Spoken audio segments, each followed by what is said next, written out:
കുലം സിനിമയുടെ വിശേഷങ്ങൾ തുടരുകയാണ്. അതിനു മുമ്പ് അന്നത്തെ ഒരു സിനിമാ മാസികയിൽ വന്ന പ്രഗത്ഭരുടെ ഫോട്ടോയ്ക്കൊപ്പം എന്നെയും നിങ്ങൾക്കൊന്ന് കാണണ്ടേ?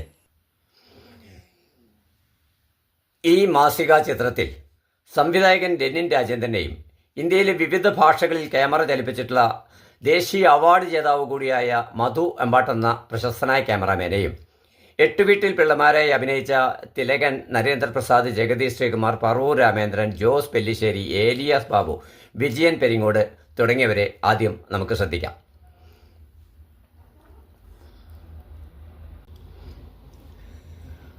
രണ്ടാമത്തെ 4 പേരുടെ ചിത്രത്തിൽ ആദ്യത്തേത് ഞാൻ തന്നെയാണ്.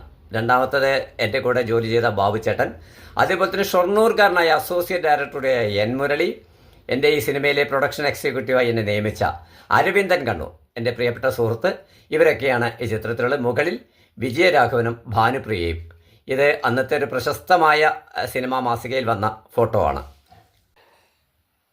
പ്രഗത്ഭനായ കവി ഡി മധുസൂദനൻ നായർ എഴുതിയ പാട്ടുകൾക്ക് MG രാധാകൃഷ്ണൻ സംഗീതം പകരുകയും അതോടൊപ്പം തന്നെ മേക്കപ്പ് മാൻ പട്ടൺ റഷീദും അതേപോലെ പാടിയത് SP ബാലസുബ്രഹ്മണ്യവും ചിത്രയുമൊക്കെ ആവുമ്പോൾ നിരവധി പ്രഗത്ഭരായൊരു കലാനിരയുടെ ഒപ്പം തന്നെ വർക്ക് ചെയ്യാൻ ഈ സിനിമയിൽ എനിക്കായത് എൻ്റെ സിനിമാ ജീവിതത്തിലെ തന്നെ വലിയൊരു ഭാഗ്യമായിട്ടാണ് ഞാൻ എന്നും കാണുന്നത്.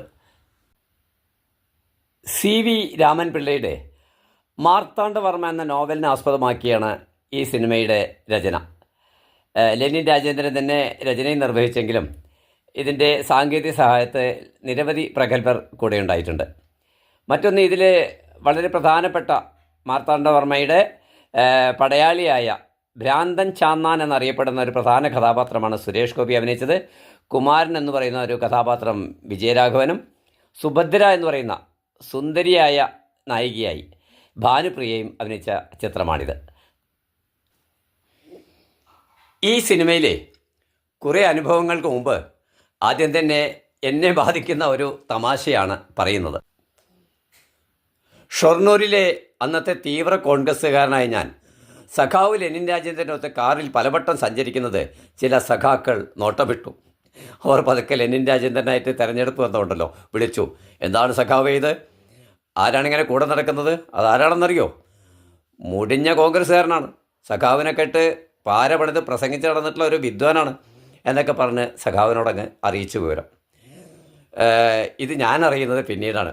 അന്ന് രാത്രി ലൊക്കേഷനൊക്കെ കണ്ടു കഴിഞ്ഞ് വന്നപ്പോൾ ലെനിൻ രാജേന്ദ്രൻ എൻ്റെ തോളിൽ ചേർത്ത് പിടിച്ച് ഇങ്ങനെ കൂടെ നടന്നു. റെസ്റ്റ് ഹൗസിലെ റൂമിലേക്ക് നടക്കണം. അപ്പോൾ എൻ്റെ തോളിൽ കൈയിട്ടുകൊണ്ട് ഇങ്ങനെ നടന്നുകൊണ്ട് ചോദിച്ചു, താൻ ആൾ ഭയങ്കരനാണല്ലേ, താനിവിടെ കോൺഗ്രസിൻ്റെ നേതാവും എനിക്കിട്ടിട്ട് നല്ല പ്രസംഗമൊക്കെ നടത്തിയിട്ടുള്ള ആളാണെന്നുള്ള വിവരമൊക്കെ എനിക്ക് അറിഞ്ഞു. ഞാൻ ആകെ ഒരു ചമ്മി അവസ്ഥയിൽപ്പെട്ടു. ഞാൻ പറഞ്ഞു, അത് ഞാൻ ചെറുപ്പത്തിലെ ഒരു കോൺഗ്രസ്സുകാരനാണ്. അങ്ങനെ പെട്ടെന്ന് അദ്ദേഹം എൻ്റെ മുന്നിൽ കയറി നിന്ന് ശരിക്കും മുഖത്തോട് നോക്കി പറഞ്ഞു, വിജയ, രാഷ്ട്രീയമൊക്കെ ഓരോടെ ജീവിത വ്രതങ്ങളാണ്. വിജയനൊരു കോൺഗ്രസ്സുകാരനായി, ഞാനൊരു സഖാവായി, അതുകൊണ്ട് നമ്മൾ മനുഷ്യരല്ലാതാവുന്നില്ലല്ലോ. നീ ധൈര്യമായി മുന്നോട്ട് പോയിക്കോ. ഈ സിനിമയിൽ അതുകൊണ്ടൊന്നും വിജയനെ ഞാൻ കട്ട് ചെയ്യില്ല, പോരെ എന്ന് ചോദിച്ചു. ദൈവമേ, ഒരു മനുഷ്യ സ്നേഹത്തിൻ്റെ സഖാവിൻ്റെ മുഖം അന്ന് ആദ്യമായി ഞാൻ കണ്ടില്ല എന്നൊന്നും എനിക്ക് പറയാനായില്ല എന്നതാണ് സത്യം.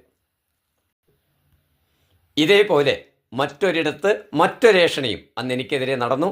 ആ കഥ അടുത്ത എപ്പിസോഡിൽ ഞാൻ പറയാം. നന്ദി.